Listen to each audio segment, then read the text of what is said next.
How is everybody?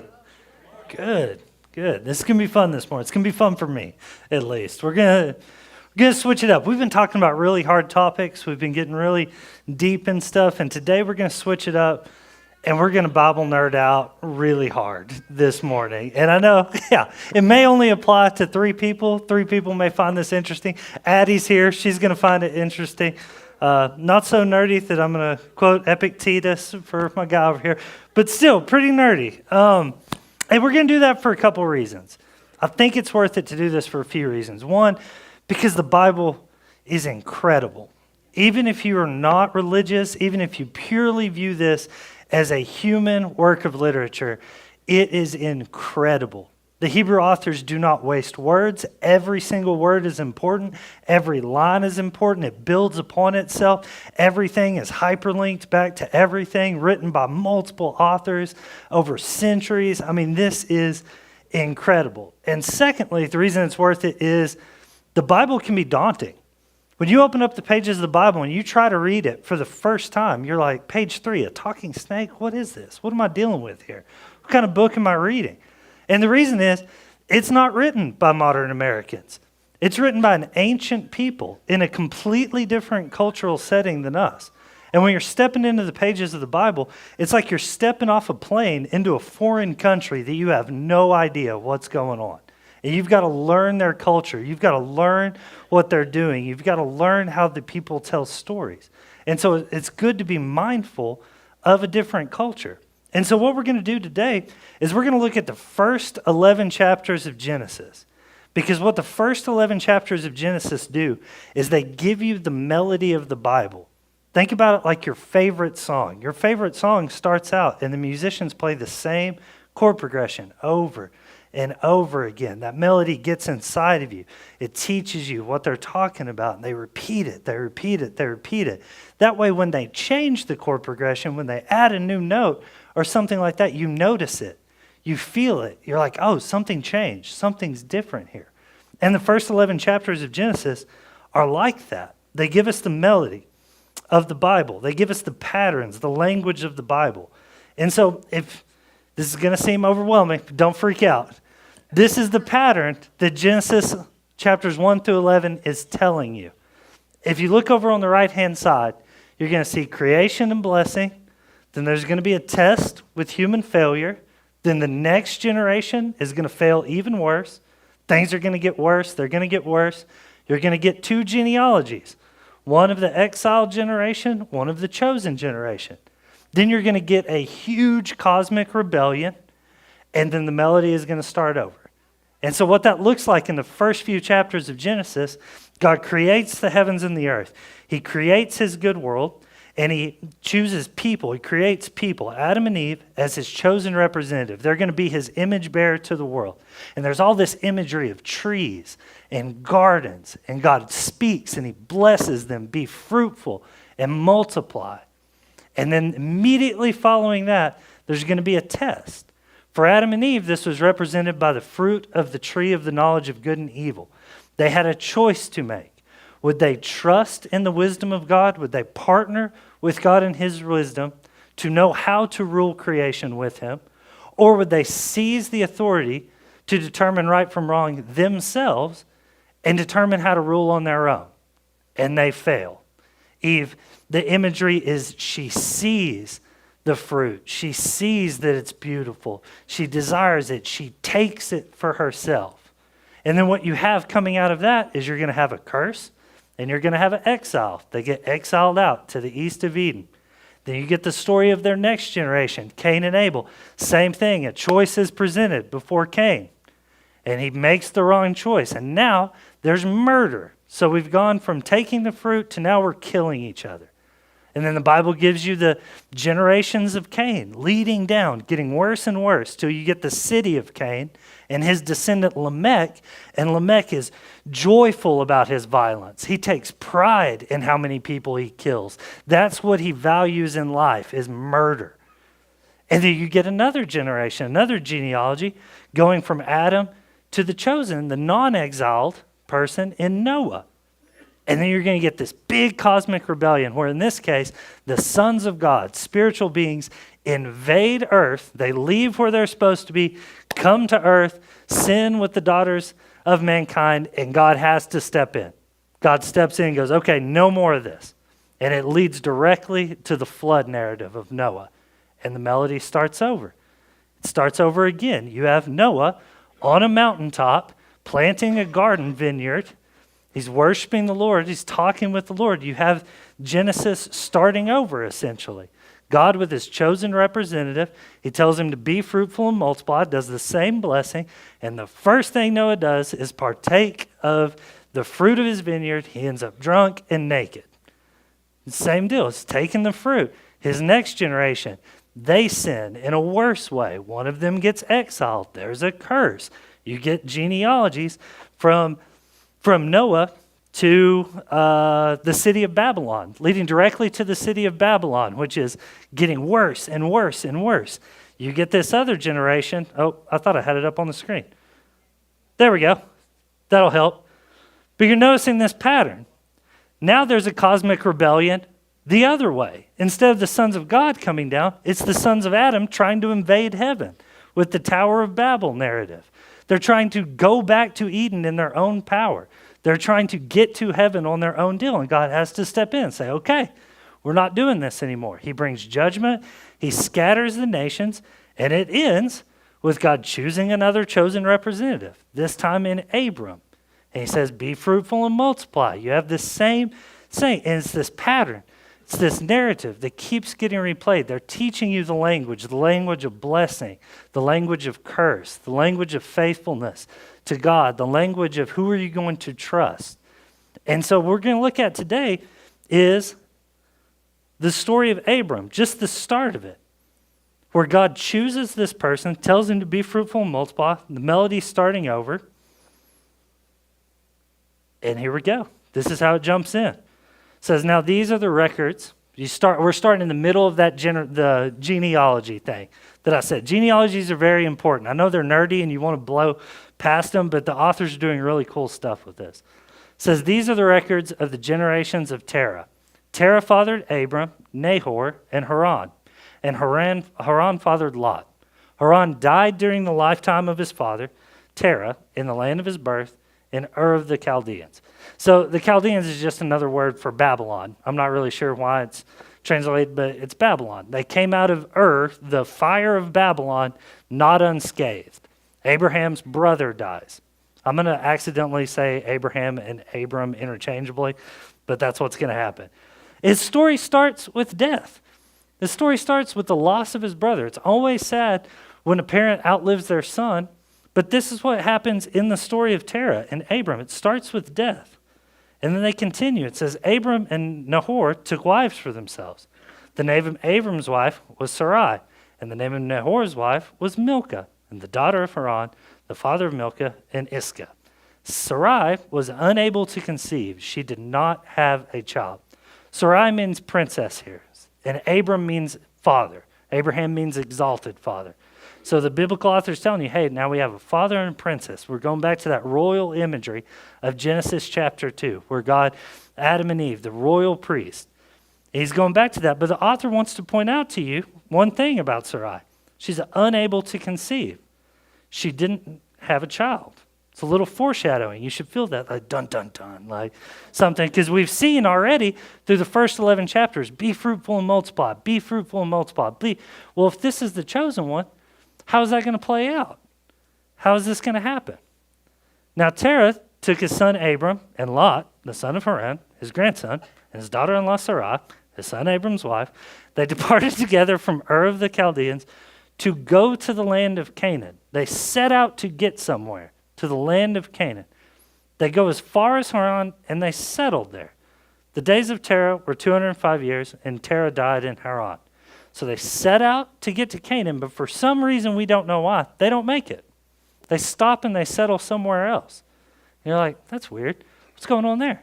Later in the book of Joshua, you find out why. It's because Terah stopped to worship other gods. He gave up on whatever was leading him to Canaan. He stopped. And you find that out in just this little speech that Joshua gives. It's like the father of Abraham stopped to worship other gods and didn't make it to the land. And you're like, huh, that's weird. But he dies here. So now 2 people in Abram's family have died. So he had a goal, didn't work out. There's more death. But then something happens. Now the Lord said to Abram. All of a sudden, God speaks into the story. For the first time in Abram's story, God speaks into it. He says, go from your country and from your relatives and from your father's house to the land which I will show you. I will make you into a great nation. I will bless you. I will make your name great, and you shall be a blessing. Come on. There we go. And I will bless those who bless you, and the one who curses you, I will curse. And in you, all the families of the earth will be blessed. So notice here, there's a progression. He says to Abram, go from your country, like the biggest picture. Then go from your relatives, like closer. Then go from your father's house, like your immediate family. Leave them. And in response to that, here's what God is going to do.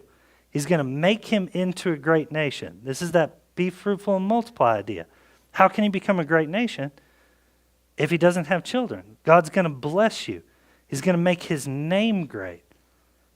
He's going to be a blessing. He's going to have to multiply a lot. A lot of good stuff's going to have to happen. But think back, what's the only thing we know about Abram's situation so far? Can't have kids. God's promises are not matching up to his circumstances at all. This is the first inclination. God is speaking something. He's telling Abram what's going to happen. He's making promises and commitment to Abram. But Abram's circumstances don't match God's word at all at this point. And this is going to cause immense pain and grief in Abram's life and in his marriage. I think of it like this. If you're working your job and you're like, man, I love my job. My job is awesome. Man, I can't believe I have this job. And then you find out that your coworker that does the exact same job as you gets paid twice as much as you. How would you feel about your job at that point? It's like Abram's probably come to grips. Man, I can't have kids. And then now he gets this promise for the Lord that he's going to. It creates this pain in your heart. That you're like, man, God's saying this thing about me, but I'm not seeing it in reality. And some of us may be in that position right now. And I want to point out something else in this. He says, I will make your name great. This is Bible nerdy. The whole story leading up to this, there's this idea of making your name. When the sons of God came down and did the thing with the daughters of Adam, the men that came out of that were men of the name, men of renown. They were fearful men. They were, powerful men. During the story of Babel, why they wanted to ascend to heaven was to make their name great.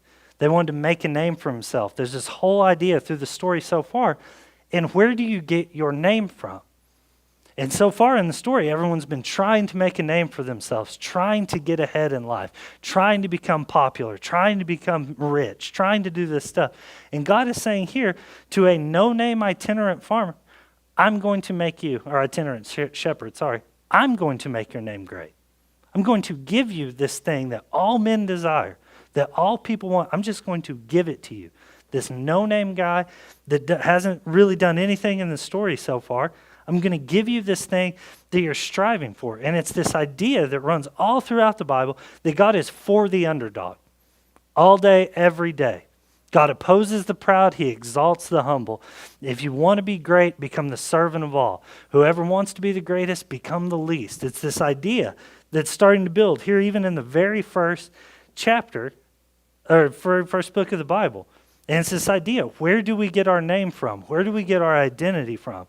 Do we partner with God to let him give us who we are, to let him give us our identity? Or do we strive and do we try to make it for ourselves? And that idea is starting to pull up. And the final part I want to show you in this, he says, I will bless those who bless you. The one who curses you, I will curse. And in you, all families of the earth will be blessed. This blessing has a purpose. The reason he's doing this, the reason God has committed himself to Abraham is so that through Abraham, all the nations of the earth will be blessed. This blessing is a responsibility. Abraham is supposed to be a blessing to to the people that he encounters. It's a responsibility. If the chosen one obeys God, if he seeks God for wisdom, if he acts like a good representative of God into the world, he's going to bring blessing. If he acts out of his own desires to make his name great, his own desires to get ahead in life, his own fear, his own insecurity, he will become a curse to other people. And a lot of times throughout our history as humans, that's exactly what you see. We are called to be a blessing, but instead we become a curse to the people around us. We're called to bring life. We're called to bring hope. We're called to be peace and gentleness, kindness, love, but instead we just bring pain and suffering to the people around us. And so it's this responsibility. What could go wrong? Like giving all this responsibility. How is this going to play out? Very next line. So Abram went away as the Lord had spoken to him, and Lot went with him. What was the one thing God told him to do? Leave his father's house. And he takes someone from his father's house with him. Right off the bat, it's not starting great. This is going to cause a lot of problems later in Abram's life. He was 75 years old when he departed from Haran. Abram took his wife Sarah and his nephew Lot and all their possessions, which they had accumulated, which will also become a huge problem for Abram later, and the people which they had acquired in Haran, and they set out for the land of Canaan, so that they came to the land of Canaan. This time, he gets to the land of Canaan. And the only thing that is different is God spoke to him. It's the only thing. What he had been trying to do, he kept failing to do for some reason. But when God speaks, now all of a sudden he gets to where he was supposed to go. When he was trying to do it on his own, it didn't work out. And they passed through the land as far as the site of Shechem to the oak of Moreh. Now the Canaanites were in the land at that time. And the Lord appeared to Abram and said, to your descendants I would give this land. So these are the lines that we tend to skip over. Like, why is he talking about a tree? Why is he's mentioning trees? And it's like foreshadowing the Canaanites, the descendants of Cain are in the land. Why do we need to know that? And it should be like, dun, dun, dun. Like this, they're in Dangerville right now. Interesting. So we have Abram and Sarah. Oh, here, let me read this first. So he built an altar there to the Lord. So we have a tree. Now he's building an altar to the Lord who had appeared to him. Then he proceeded from there to the mountain to the east of Bel, pitched a tent with Bethel on the west and Ai on the east. And there he built an altar to the Lord, called upon the name of the Lord. So now we have Abram and Sarah, exalted father and princess, on a mountain with a tree, with the tent being mentioned. They build an altar and they're worshiping God. It's like, wait a second, I've seen this before. This is Genesis 1. We're starting the melody over again. We're back. We have this blessing to be fruitful and multiply, this chosen generation, this tent, all the same stuff that we first saw with Adam and Eve, that then we saw later with Noah, and the melody's starting again. So what's about to happen next? When you have this blessing, you have the mountaintop, you have the tree, garden imagery, the very next thing that's going to happen is a test. Every time, there's going to be a test. So you should start to hear that, like something bad's going to happen. Now there's a famine in the land. So what did God tell Abraham? I'm going to bless you. Blessing has to do with I'm going to provide for you. I'm going to take care of you. I'm going to give you peace and security. God tells him that, but his circumstances are there's a famine. So Abraham has a choice. Do I trust in God to provide for me, or do I go make it on my own? Do I take matters in my own hands? And he takes matters into his own hands. He leaves the land, and he goes down to Egypt because of the famine. He's going to do it on his own. And as he's about to enter Egypt, he said to his wife Sarai, I know what a beautiful woman you are. When the Egyptians see you, they will say, this is his wife. Then they will kill me, but will let you live. So why don't you say you're my sister, so that I will be treated well for your sake, and my life will be spared because of you. So the first thing Abram does in this story is concocts, this is the first time we've heard him talk. And the first thing you hear Abram come up with is this scheme based out of his own fear, his own insecurity, to put his wife in jeopardy to save his own skin. He's essentially betraying his wife in this. He's thinking, hey, If they think you're my wife, they're going to kill me, take you for themselves. But if they think I'm your brother, then I can negotiate with them and get money from you, essentially. That's what's happening here. Abram is the father of 3 of the main world religions, Islam, Christianity, and Judaism.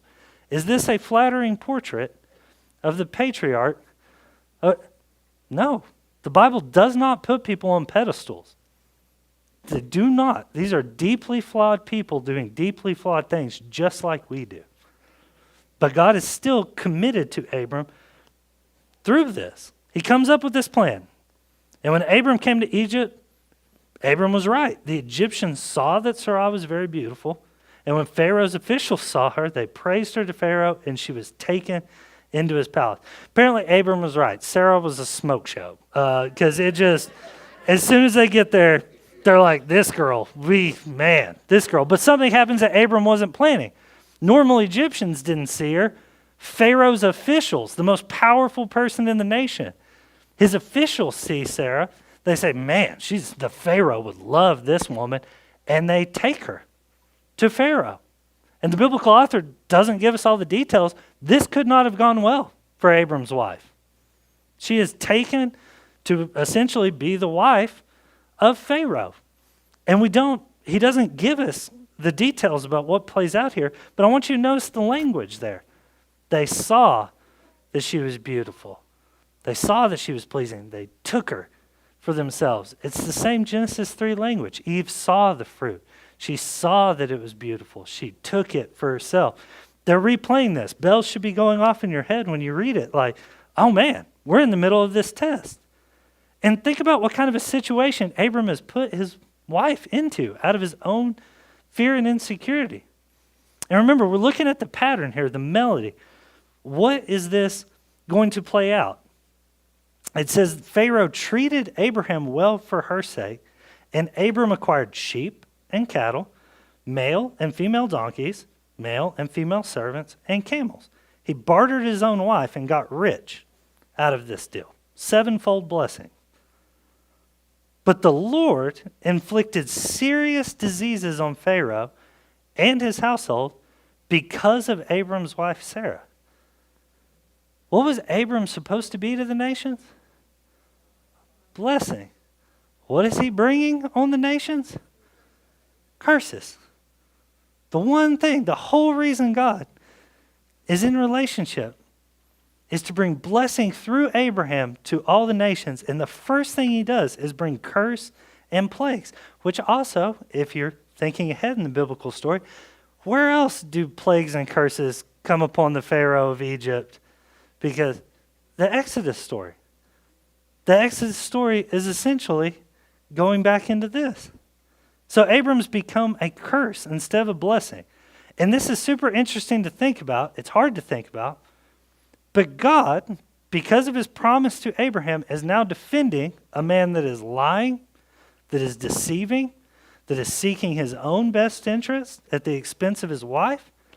And God is in this morally ambiguous state of having to defend this man, to make his own purposes go well. It's not because of Abram's righteousness, clearly. It's because God is faithful to his promises.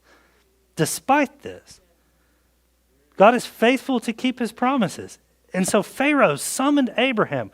There's a glaring gap here. The author doesn't tell us how Pharaoh figures this out, that Sarai is Abram's wife, and that's the reason these plagues are coming upon him. But we do find out later how he finds out, because Abram does this same thing again. He does this same thing to a different king, puts his wife out there, she goes to a different king, and that time the author tells you the Lord appeared in a vision to the king and told him what happened. So the assumption is God had to step in and be like, Pharaoh, man, listen, here's why I'm doing this to you. It's because my chosen one is acting like this. He deceived you. And when Pharaoh figures this out, he comes to Abraham. He says, what have you done? This is the exact same phrase, copy and paste from Genesis 3, where Adam and Eve sinned. God comes to him and says, what's this you have done? It's the exact same copy and paste, direct hyperlink to what God says to Adam and Eve. He says, why didn't you tell me she was your wife? Why did you say she is my sister? So that I took her to be my wife. Now then, here is your wife. Take her and go. Just get out of here, man. Then Pharaoh gave orders about Abram to his men, and they sent him on his way with his wife and everything he had. He got to keep all the riches.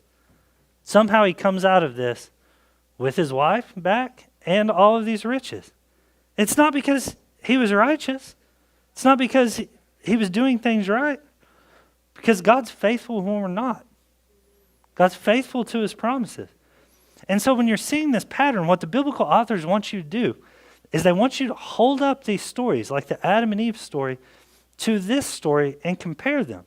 What's the same? What's different? What has changed? What does that look like? What does it mean to me? And so if you take the Adam and Eve story, you have some beautiful tests. In the Adam and Eve story, it was the fruit of the tree of knowledge of good and evil. And you have humans taking that for themselves. And then you also have this serpent who's lying and deceiving to get what he wants.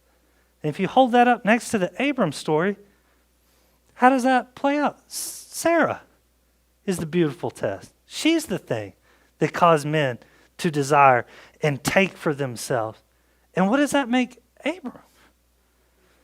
It's the serpent in this story. He's the seed of the snake. He's behaving like the serpent from Genesis 3. And so when you start to look at it like this, it's like, man, what are the biblical authors trying to tell us? God is having to defend this man that is acting like the seed of the serpent. He's acting like the snake, not like God's chosen one, but he still remains faithful. God still remains faithful to this person. He still brings about this person's good despite his flaws. God's committed to this. And Pharaoh didn't really do anything wrong in the cultural setting. All of this came upon Pharaoh because of Abram acting like this. So why am I telling you all this? And one, just because the Bible's incredible. Man, we didn't even scratch the surface. You could have gone levels and levels in all of this. But this is just the general melody of what's going on. And this repeats itself. Think about David and Bathsheba. David's on his rooftop. He sees that Bathsheba is beautiful. He takes her for himself. He sins with Bathsheba. There's a curse placed upon him. Then his sons, the next generation, sin way worse. And it gets worse and worse. And this story just repeats itself over and over through the Bible. And it'll start to jump off the page at you. That you can hold up these narratives next to each other. What's different? What's the same? Why are they similar? Why are they different? What does that mean in this story? When you have these tools, you can start to get a lot more out of the Bible. It starts to make sense because no matter where in the Bible you are, when you start to see this language, it just jump off, oh, I know what's coming next. There's going to be a test. Or I know what's coming next. The next generation is going to fail worse. They're going to fail worse. And then there's going to be this moment of crisis where God has to step in and intervene in this situation. And it can start to make a lot of sense. And secondly, the reason this matters is because God is committed to working out his good purposes through sinful, rebellious people. Through sinful, rebellious people. He is committed to people like you and me. It's God being committed to our good. If you zoom out, if you back up and just super simplify everything, the story of the Old Testament is God looking for that faithful one. He commits himself to humanity. He commits himself to people. He makes all of this promises. He ties himself to people in every step of the way we fail. Every step of the way we fail to uphold our end of the bargain. We fail to uphold our commitment to him. And he goes through all of these, the Adam and Eve, the Noah, the Abram, the Isaac, the Jacobs, the Davids, the Joshuas. He goes through all of these and we constantly fail to uphold our end of the agreement. But then, while he's looking for that one where he's trying to find in us that person who would not fall to the snake, who would pass the test, the person that wouldn't try to make his own name great, the person who wouldn't exalt himself but would serve and do all this stuff, all of this comes crashing back together in Jesus. So this whole plan through Abram and Abram's line to bless the nations, it goes haywire and we can't do it. God decides to step into the story himself as a man. He comes into the story himself in the person of Jesus. And through Jesus, he upholds our end of the bargain. He upholds everything that was required of us in this. He doesn't fail the test. You remember that story where he's in the wilderness and for some reason he's talking to the devil? He's being tested. It's this story, but he passes the test. He passes the test. He upholds our end of the agreement. He upholds our deal. And the story of our failure plays out a million different ways. But God doesn't fail. He does what we have always and perpetually failed to do. He doesn't bow to the serpent. He doesn't act like the serpent. He heals. Instead of bringing destruction, he brings healing. Instead of bringing death on the world, he brings life. Instead of bringing judgment, he brings mercy. And all this is how we were meant to live. In Genesis chapter 1 and 2. This is what we were created for in the garden. And on the cross, Jesus takes all of the sin and death, all of the consequences for the ways that we ruin God's good world and we ruin ourselves and each other. He takes all that upon himself and he lets it kill him. He takes it to the grave. He bears our punishment for it. And through his resurrection life, he atones for us. That he was condemned so that we're declared innocent.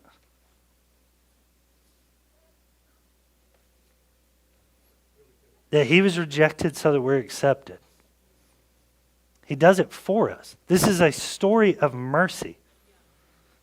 The whole story of this is a lovesick God deeply committed to us. Deeply committed to our well-being. He will not let death have the last word. And that's the story of the Bible. That when he looks at us through the blood of Jesus, he sees Jesus' righteousness, not my sin, not my pride, not my ego. And all of these, when you just start looking at them, the big story of the Bible is in all the little stories. It's told in a million different ways, but it's the same story. It's that God is committed to not letting death win. To being committed to us despite our brokenness. He's going to make all things right. That's the hope of the Bible. That one day, heaven and earth will be unified again. There will be a new heaven and a new earth where every tear is wiped away, where all things that cause pain and sin and suffering are removed.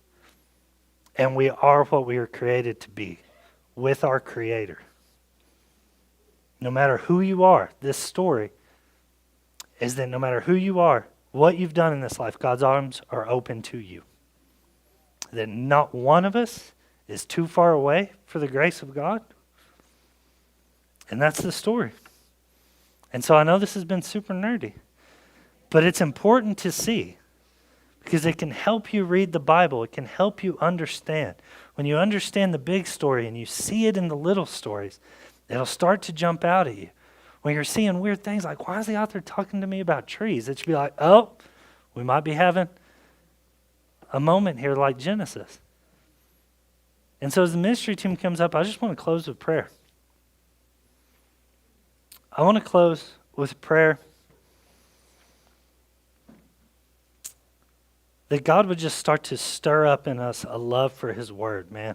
It is so important. This is the primary way you are going to grow in the Lord. It's how you're going to learn about who you are as a person, who you're called to be, why you perpetually fail to be that, and how good God is despite it. And when you begin to read the word, it gets inside of you. It begins to change you. And so, Father God, we just come before you right now, and we just thank you for your goodness. We thank you that despite our brokenness, despite our rebellion, that you stepped into the story, that you did it for us, that none of us can take any pride in our righteousness. None of us can think that we're okay. You did it for us. You did what we could never do, God. God, we thank you for that. We thank you for Jesus. And Father, I just ask that you begin to plant a love of your word in your people, that you would stir it up, that when people try to read their Bibles, God, your Spirit just animates it, that it becomes so clear and so exciting and so desirable to do because you start to change our minds. You start to change our character through holding ourselves up against these characters in the Bible and realizing that we're just as broken as they are, that we need you just as much as they do, Father. God, I just ask that you would begin to move in the hearts of your people. If there is brokenness this morning, if there is shame this morning, Father, that your love would just be manifest in people's hearts today. Do what you love to do. Heal your people, God. Father, we thank you for who you are. Amen. If you need prayer this morning, I want to encourage you to come up and let us